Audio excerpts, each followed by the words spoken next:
It's Charles Barkley with Wayfair. It's outdoor season, and my patio setup better be ready to play. That's where Wayfair wins. Patio seating, umbrellas, and grills, all delivered fast and easy. Shop wayfair.ca now. Wayfair, every style, every home.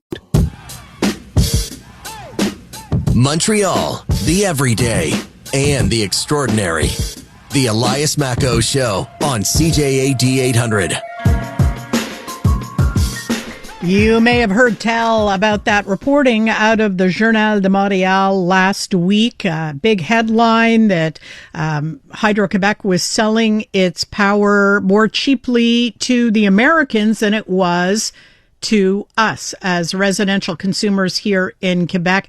Hydro, according to the Journal de Montréal, had gotten 5.5% per kilowatt hour for electricity exports to the U.S. since the beginning of the year. Quebecers pay somewhat more than that, about 9 cents per kilowatt hour. Hydro, though, is saying that the numbers are incorrect, that they don't take into account all the costs of getting electricity to the point where it is being consumed, and that, in fact, the Americans are not paying less than consumers here in Quebec. We welcome to CJAD 800 Lynn St-Laurent, spokesperson for Hydro-Québec. Lynn, thank you for joining us. Thank you for having me. So where do you think the reporting on this went wrong with that conclusion that Americans, when they consume Quebec-produced electricity, pay less than Quebecers? Well, the premise that the Hydro-Québec is selling electricity to Americans for less than Quebecers is absolutely false. So the comparison made in the Journal de Montréal article mixes two completely different things, and you mentioned this in your opening. So first, there's the wholesale export price that's paid by American distributors or anyone in our export markets that we sell to. So that's the wholesale price for the energy. It doesn't include transmission or distribution. And the retail price paid by Quebec households, now that includes the generation, of course, transmission over high voltage power lines, distribution to homes and businesses, customer service, etc., the maintenance of the grid and other costs. And when you take in consideration that fee that Quebecers pay, well, they continue to enjoy among the lowest electricity rates in North America. In 2025, the average residential price in Montreal, for instance, was a little bit above 8 cents per kilowatt hour. And if you look at Boston, 49 cents per kilowatt hour, New York, 52 cents per kilowatt hour. So it was really a comparison of apples and oranges. It did seem to kind of hit badly at an elbows up time where we're not willing to be doing, or many Quebecers are not willing to be doing any favors to the Americans. It is the export market to the U.S. a significant revenue generator for Hydro? Do we really need to export our excess electricity? Well, historically, our export markets have provided significant revenue for Hydro-Québec and therefore for Quebec government coffers. Now, we are in a period of low water levels. We've adjusted our export sales accordingly. Now, since 2023, we're seeing low water levels, and that's the natural thing that Hydro-Québec will do, is to adjust its export sales. Now, we did sign into 2 long-term contracts, and those one with Massachusetts over the New England Clean Energy Connect power line, and one with New York over the Champlain Hudson Power Express. Now, these export initiatives were planned in consideration for fluctuating water levels, because every hydropower generator on the planet will know that sometimes you have very high water levels, sometimes they're on average with your historical data, and sometimes they're lower. We're in the lower period now. So obviously when we sign into long-term contracts, we plan for fluctuating water levels. And so we have integrated that into our system planning. And we manage, therefore, the energy stored in our 28 major reservoirs conservatively. We plan for a wide range of water conditions, including what we're seeing now, even in the context of having signed on to these 2 long-term contracts, and that are long-term. One is 20. Oh, no. Is to have predictability and stable revenues, and with additional electricity to sell, then we'll capture spot sale market values if we have, according to our energy availability in Quebec. Is it possible if water levels get very low, for example, if we end up in January at our peak need for power, is it possible that Hydro would opt to continue sending electricity to the U.S. under these long-term contracts, whereas here in Quebec we're going to have to deal with rolling load shedding, for example? Well, no. Quebec needs, so there's one absolutely fundamental takeaway that your listeners should know, is that Quebec needs come first. And so if we need to adjust our short-term market sales, then we will. And we have been doing that over the past 3 years, as folks might have seen in our financial statements. We've informed Quebec population that we did need to adjust electricity sales over short-term market sales. Now, markets rather. And in terms of our long-term contracts, now these are commitments. If we are, your question was about, let's say, a peak winter period in Quebec where our system is under strain. Quebec needs come first, and we have contract terms that provide for some flexibility.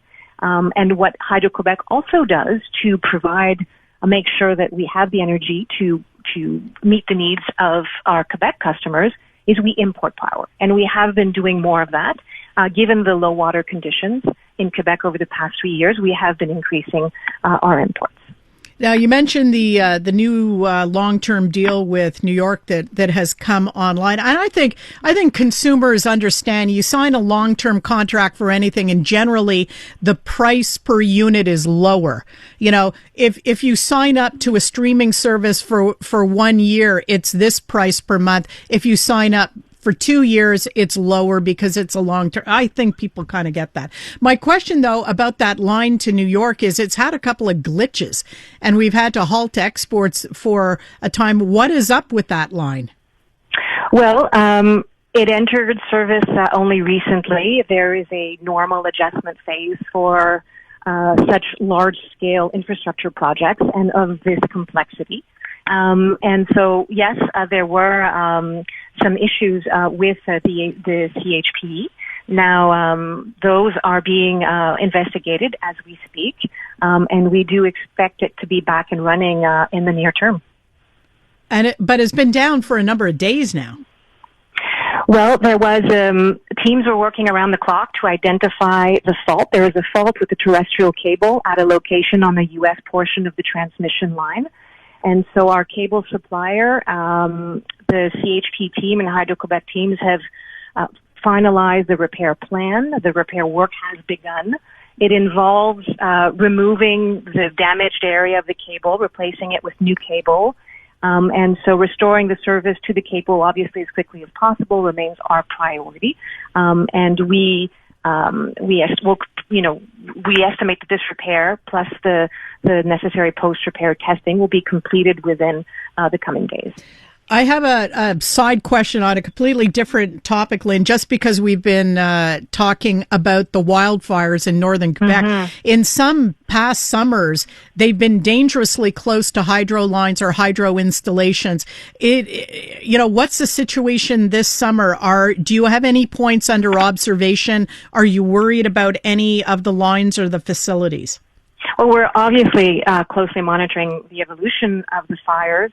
We remain in regular contact with the SUPSER and other authorities to follow conditions on the ground. Now, recent rainfall in northern regions has really helped reduce the intensity of active fires and has limited the emergence of new ones. And at this time, none of the forest fires under observation pose a threat to Hydro-Québec facilities. There's no impact on the quality or the reliability of our electric service. Well, that's a relief. And also the staff up there, too, because you have big facilities that require staff, right? So, okay, so that's good. That's a positive development in terms of Hydro's installations in the northern part of the province vis-a-vis the wildfires. Lynn St-Laurent, thank you very much for the interview. My pleasure. Have a great day. Lynn St-Laurent, Hydro-Québec spokesperson.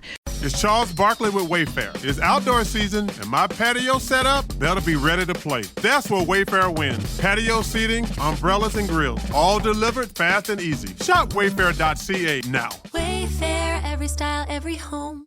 iHeartRadio is throwing it back 2010s, the decade. to the days of huge hits and unforgettable anthems. A non-stop stream of the biggest and best. Drake, Rihanna, Beyonce, Katy, Gaga, The Weeknd, And more. All your decade-defining favorites all in one place. Hi, it's Katy Perry. Hey, it's Bruno Mars. This is Kesha. Find 2010's The Decade on the free iHeartRadio app. Preset the station so it's always one tap away. The Elias Macco Show on demand. On demand. Don't miss a thing. Find your favorite clips at CJAD800.com and on the free iHeartRadio app. He has a mind like an encyclopedia when it comes to cars. George Iny of the Automobile Protection Association will answer your car-related questions coming up. Miss something? It's never been easier to catch up. Find CJAD 800 podcasts on the iHeartRadio app. iHeartRadio. Or click audio on our page. On our page. CJAD800.com. CJAD800.com. It's Charles Barkley with Wayfair. It's outdoor season, and my patio set up, that'll be ready to play. That's where Wayfair wins. Patio seating, umbrellas, and grills, all delivered fast and easy. Shop wayfair.ca now. Wayfair, every style, every home. iHeartRadio is throwing it back 2010s, the decade. to the days of huge hits and unforgettable anthems. A non-stop stream of the biggest and best. Drake, Rihanna, Beyonce, Katy, Gaga, The Weeknd, And more. All your decade-defining favorites all in one place. Hi, it's Katy Perry. Hey, it's Bruno Mars. This is Kesha. Find 2010's The Decade on the free iHeartRadio app. Preset the station so it's always one tap away.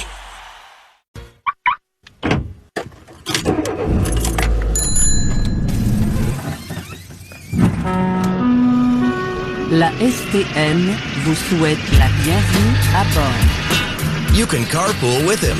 Elias Macco's is in transit on CJAD 800. Trudy Mason sitting in for Elias. We are talking cars with the guy who knows, George Iny of the Automobile Protection Association. George, good morning. Good morning, Trudy. So, questions for George, 514-790-0800. I always find it's better to call if you have a question because then George can ask you follow-up questions as opposed to texting. 514-790-0800. George also wants to talk about some Volkswagen issues these days. What's this engine issues with the turbo, George? So most Volkswagen come with that have four-cylinder engines. They come with a turbocharger, which is a device to increase the power from the engine. And we have over 350 complaints from owners of those vehicles that turbos have seized. So it's not the actual part itself. It's just a little pivot on the side. It's maybe a 5 or 10 cent part. But Volkswagen makes you buy the complete turbo assembly. So it's a $4,000 repair. What? And they've just come out with for other jurisdictions, an extended warranty. They're extending the warranty to 8 years, which is actually short because it won't cover all the failures. But they're only offering a 50% refund. So we're not happy about that. Yeah, I guess. If you're 100% responsible, you should pay for the bill. not half the bill.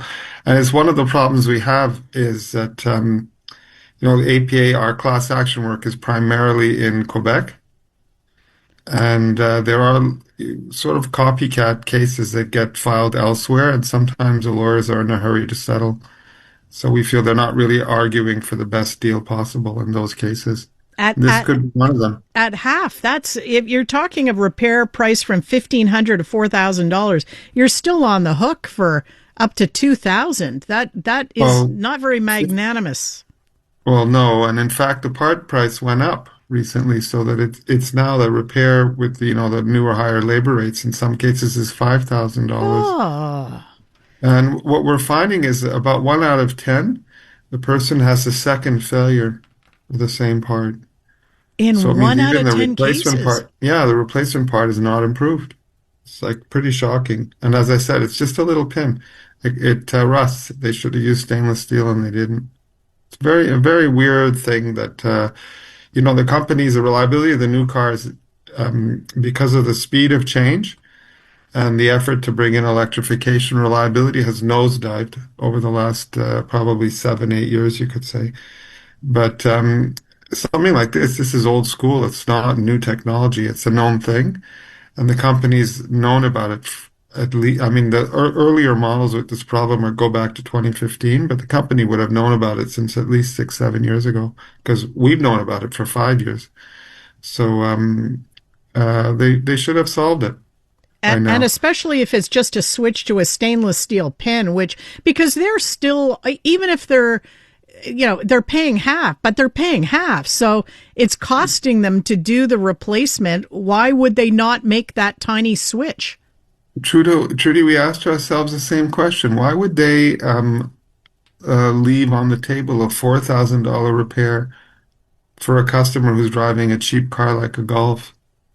And the best we can figure is that they don't make much money on the car. And why would they only sell you a complete turbo assembly instead of just selling you the part?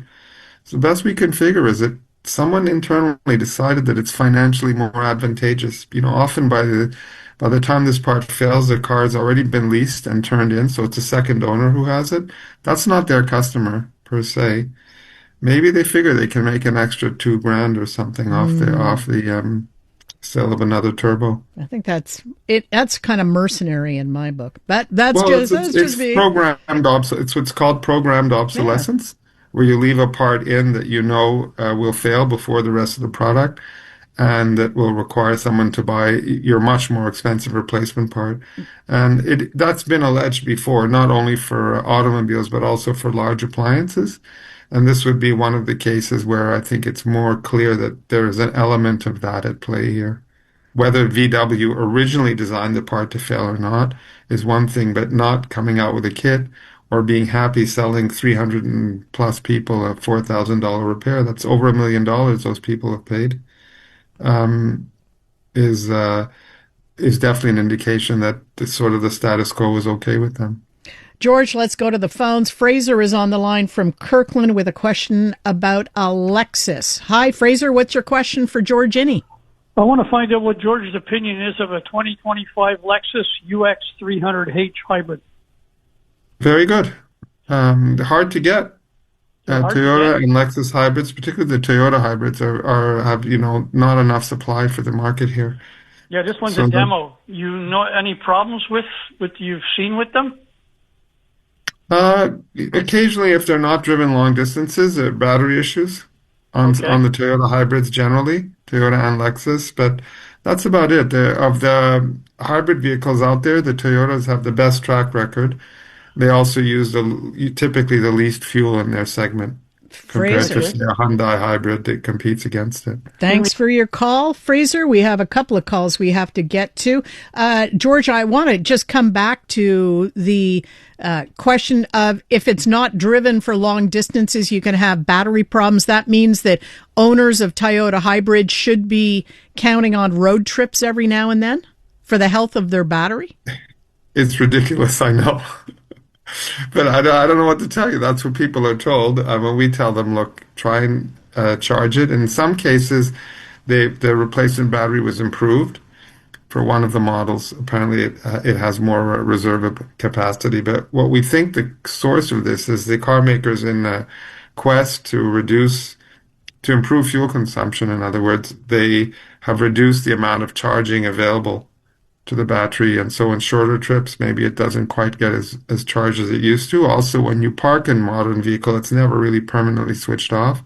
There's always something powered, and perhaps the draw is just a little bit more than the vehicle is comfortable with in this case. It shouldn't happen, basically. That's the answer, but it is one of the very few complaints we've had with those models. When we return with George Iny of the Automobile Protection Association, we'll have a question about an Equinox, 2019 Equinox. Stay tuned for that. It's Charles Barkley with Wayfair. It's outdoor season, and my patio setup better be ready to play. That's where Wayfair wins. Patio seating, umbrellas, and grills, all delivered fast and easy. Shop wayfair.ca now. Wayfair, every style, every home. You've heard the chaos. Now you can see it. Oh my God. Watch all your favorite podcasts from start to finish right inside the free iHeartRadio app. Gets the blood going, huh? Catch every laugh and eye roll on shows like the Tom Green Farmcast and Park the Bus. Now with full video. We're building a ramp for Tony Hawk. It's the same hosts and the same chemistry with all the hilarious moments you've been missing right on your screen. Cheers. Open the free iHeartRadio app, search video podcasts, and tap watch. Where Montreal calls in and speaks out. The Elias Macco Show, CJAD 800. Talking cars with George Iny of the Automobile Protection Association. And we have that question now about the 2019 Equinox. Larry on the line. Hi, Larry. Hi, George and Trudy. Hi there. I'm driving a 2019 Equinox. Got it new. Driving like a dream, no repairs. But I can't get the check engine light off.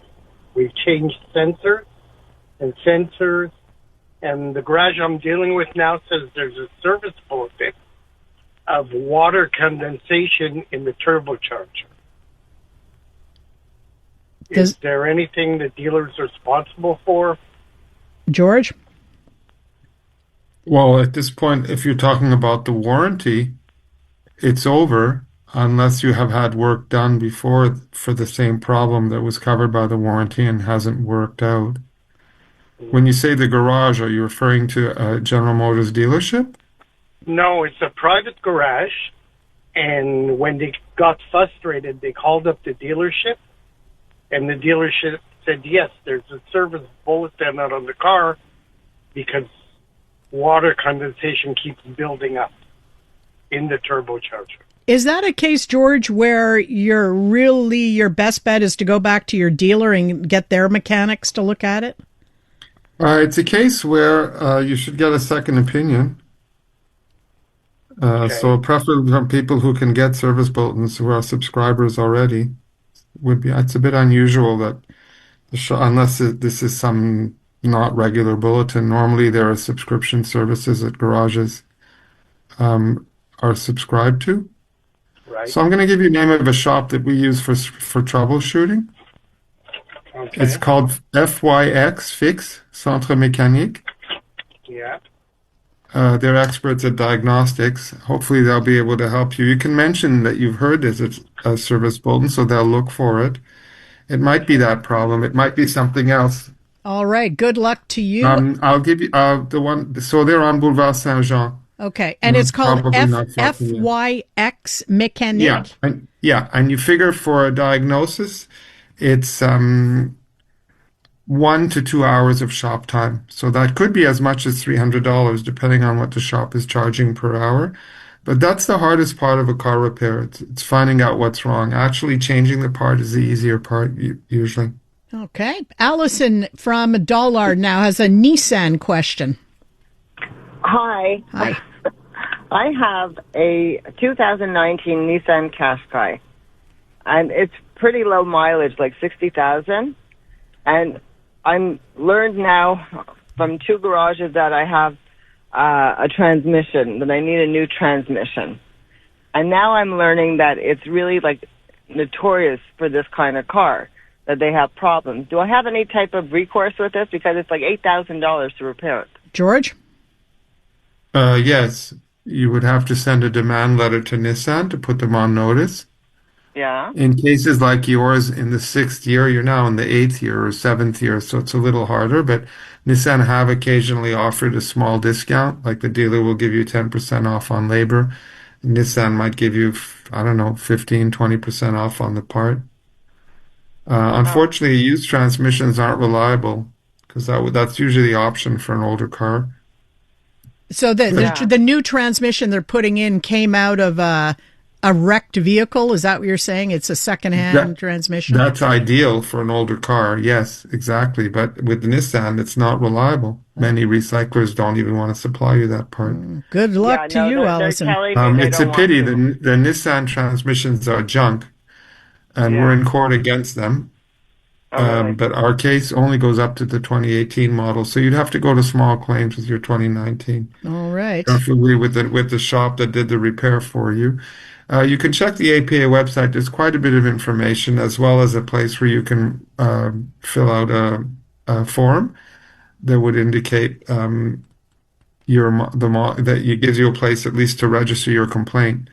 And I don't know as I said, it's not included. It wouldn't be included if the case settles, because we took the lawsuit 7 years ago or 6 years ago. The 2019s weren't failing yet then, so we couldn't really include them. Lucy joins us now with a question about a 2015 Cadillac. Hi, Lucy. Go ahead. Yes, good morning. I'd like to know, George, what would be a fair price for a CTS for Cadillac for resale? I'd have to be psychic to give you that information on the radio. I'm sorry? I'd have to be psychic to give you a reliable answer over the radio. I tend not to do it because we need a little more information than I could get from you in 2 seconds to do it. Where would I find that information? There's two options. Use the internet, and there are a couple of sites, Auto Hebdo and Car Gurus. I'm sorry, I didn't get that. Auto Trader or Auto Hebdo. Auto Trader? Okay. Yeah. Or Car Gurus. Okay. They both offer a reasonably accurate online assessment for the value of your car. The other thing you can do is check classified ads for vehicles that are similar to yours being sold today. And deduct about $3,000, and that should give you an idea of what you would be able to get in trade if your car is in top shape. What was that about the $3,000? Well, I think George is referring to whether or not you're taking the car in for a trade-in at a dealer, or you're selling it privately and hoping someone will pay you. There's a difference in how much you would be able to get.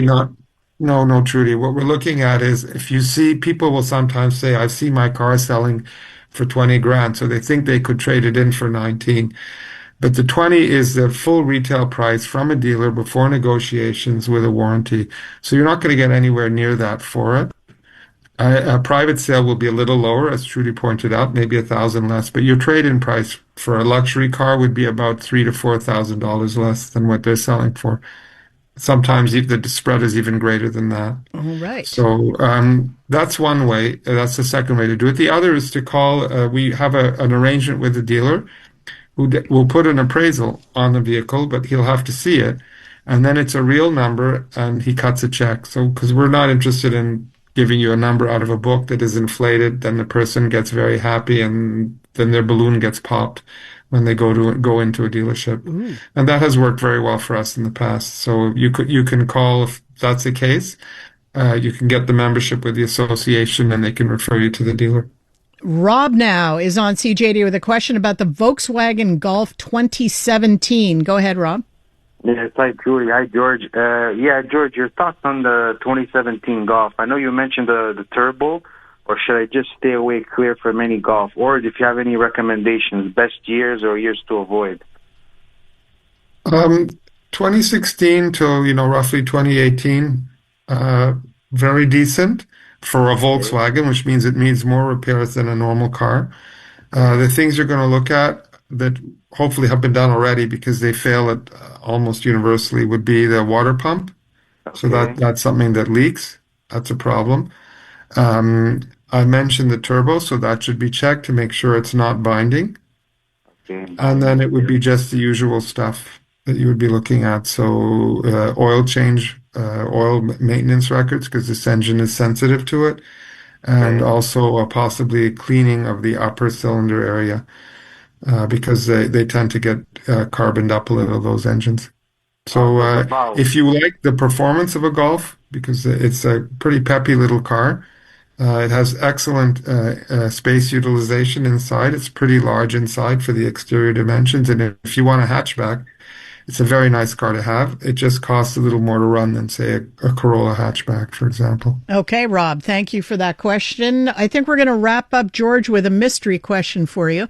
This texter says, I just saw a very large car, looked like a boxy aluminum gray military sedan out of a low-budget sci-fi movie designed by a Lego robot. No clear manufacturer's badge. Any idea? What do you think when you see a car like that with no manufacturer's badge, George? That could only be a Tesla Cybertruck. Yeah, I mean, that was my immediately thought too, but I think so many people know Teslas now, you'd say, oh, that's a Tesla. Yeah. Well, that particular model does look like it came out of Blade Runner or something similar. Yeah. That's right. I think wasn't there an allegation that the designers took too much inspiration rather from Blade Runner for that Tesla? That's something that I think in science fiction circles we have been discussing. Possibly. Yeah. Well, I mean, definitely that's influenced the choices of the, I mean, it is not just on that car, but some of the features on the other Teslas, when they are inspired by sci-fi or by movies. That's right. Do a lot of people pop off the manufacturer's badge? Like, I understand why some Tesla owners might want to, is because they don't want to be associated with the owner anymore. No. But nobody takes the badge off. It's very rarely done. Yeah. You would think for a lot of people like their ride, they want to get the ego bump from people realizing what it is. Anyway, all right, George, thank you very much for joining us as you do every month here on the Elias Macko Show. George Iny, Automobile Protection Association. Enjoy the rest of your day, George. My pleasure, Trudy. When we come back, public health. There has been some good news on the family doctor front, but one family doc says, well, not so fast. There's still a lot of work to be done, and we will speak to her coming up. It's Charles Barkley with Wayfair. It's outdoor season, and my patio setup better be ready to play. That's where Wayfair wins. Patio seating, umbrellas, and grills, all delivered fast and easy. Shop wayfair.ca now. Wayfair, every style, every home. Hey, I'm Ruby Carr, the host of the podcast Encore. Check out our brand new episodes featuring music from the show that everyone is reheating as we speak, Heated Rivalry. Join me as I go behind the songs that brought Shane and Elia together. I'll tell you the stories of Feist, My Moon, My Man, Wolf Parade's I'll Believe in Anything, and Tattoo's All the Things She Said, and how they all became a part of this global phenomenon. Stream Encore on iHeartRadio, Crave, or wherever you get your podcasts. You're listening to the voice of Montreal. News Talk Radio, CJAD 800. An iHeartRadio station. This newscast is brought to you by Supermarché Acavan. Cool off this summer with fresh, sweet watermelon from Supermarché Acavan. Choose from juicy whole watermelons or freshly sliced, ready to enjoy. Hello, Canada. This is Bryan Adams Radio. Hosted by Bryan Adams himself. We'll play a few of mine, a ton of my favorites, and some must-hear behind-the-scenes stories from the world of rock and roll. We're coming to get you! One thing about doing rock and roll so long is you end up meeting a lot of the people that you admire. Sometimes you even get to work with them. It's only love, and that's all. Bryan Adams Radio. I'm coming back to you. Now available on the free iHeartRadio app. Everybody